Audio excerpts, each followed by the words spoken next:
I have a piece here from Think Progress that I want to share with you what you need to know about this huge student protest sweeping the country today. Um, it started the way it started at University of Missouri.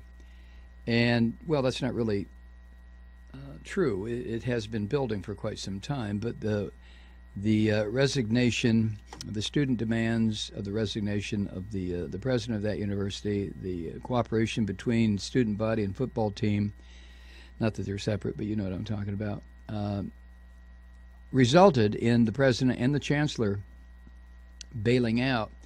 Well, today, students across the country marched for the right to a free college education. And I know that the right-wing crazy people in this country are just chewing their own limbs off over that kind of a demand. Also, a cancellation forever and permanently of all student debt. It only makes sense. You know, when you really stop and think about how much it costs right now to be educated, your choice is to either come up with the money somehow, work for 10 years and save your money and then start school when you're 28, be just absolutely brilliant and get scholarships, rely on family members, take student loans. All of those, with the exception of being exceptionally brilliant, entails an awful lot of stress, anxiety, worry, debt. College education should be free. Postgraduate education should be free.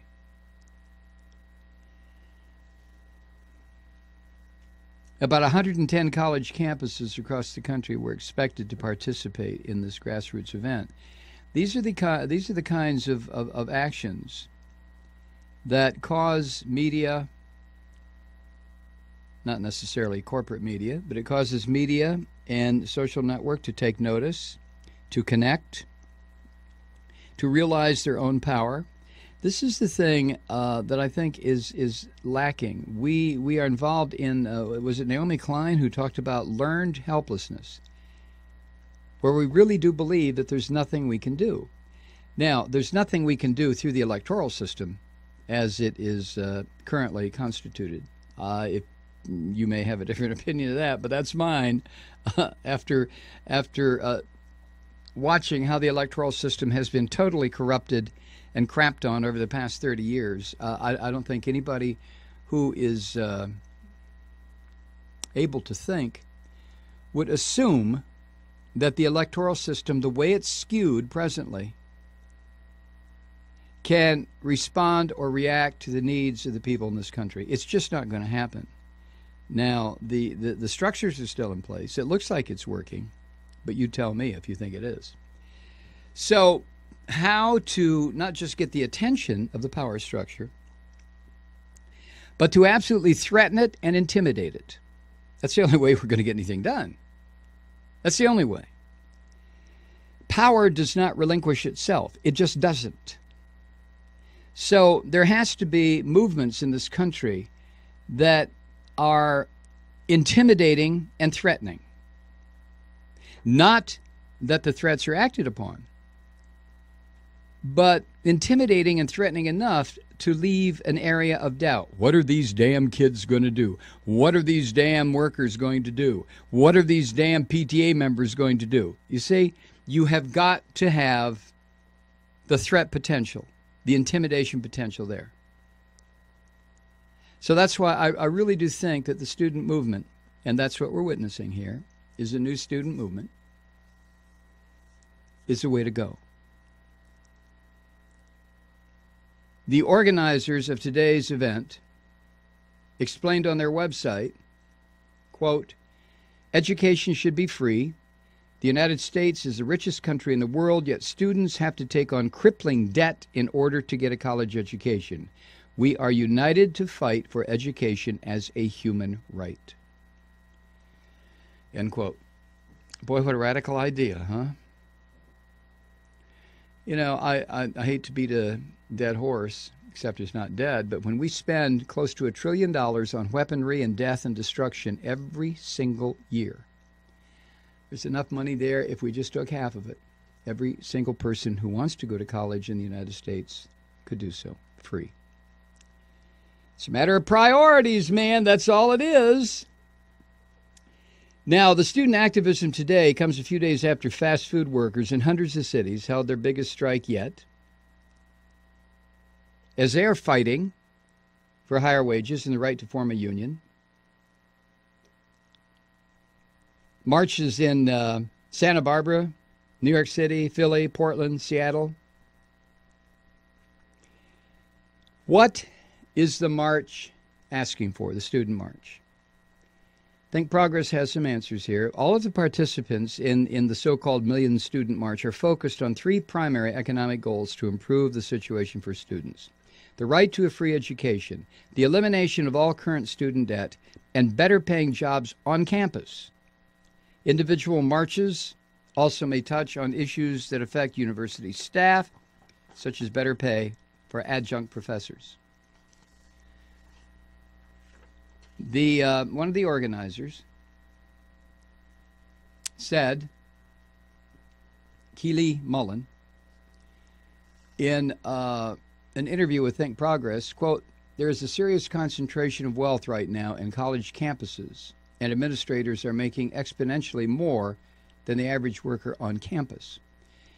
You know, some of these universities are endowed with tens of billions of dollars. That's what a part of what the divest movement is about.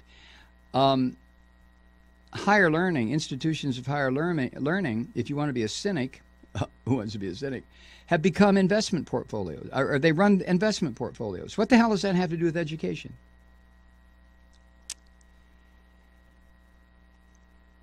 According to Mullen, as this movement grows, the call for free college will eventually come to include things like textbooks, housing, and on-campus fees. Ms. Mullen said, quote, "Obviously, that is going to be a huge battle and will happen incrementally, but I see that as instrumental in providing free education." End quote. So where did the idea of the march come from?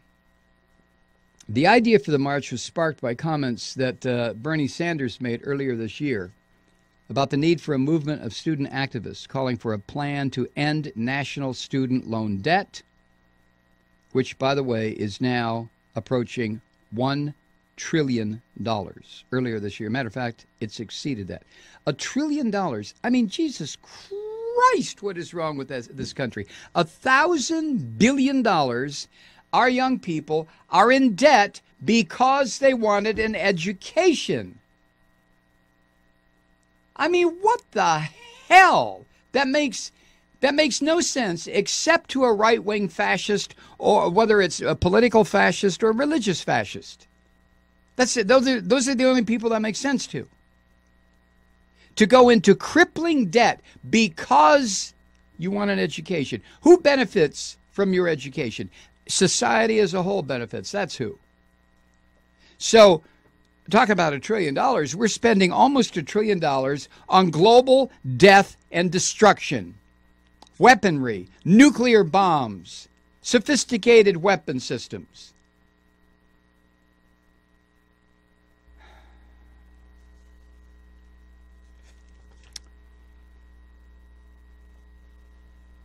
If 1 million young people, Bernie Sanders said earlier in June, if 1 million young people march on Washington, they say to the Republican leadership, "We know what's going on, and you better vote to deal with student debt. You better vote to make public universities and colleges tuition free."